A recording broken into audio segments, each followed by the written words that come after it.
অলিম্পিক্সে পুরুষদের পাশাপাশি আগাগোড়া দাপট দেখিয়েছেন মহিলা ক্রীড়াবিদরা।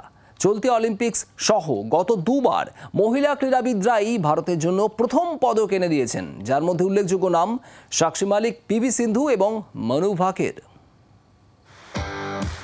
প্যারিস অলিম্পিক্সে 10 মিটার এয়ার পিস্তলে ব্রোঞ্জ পেয়ে ভারতের হয়ে পদকের খাতা খুলেছেন মনু ভাকর।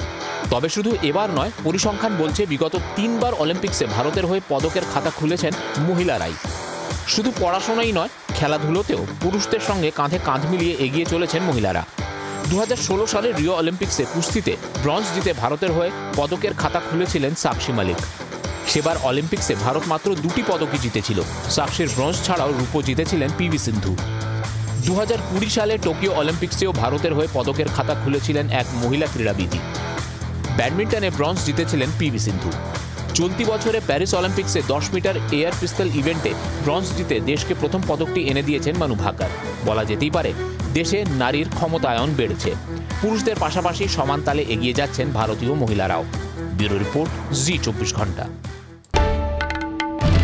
বাংলার আওয়াজ, বাঙালির আবেগ, জি 24 ঘন্টা।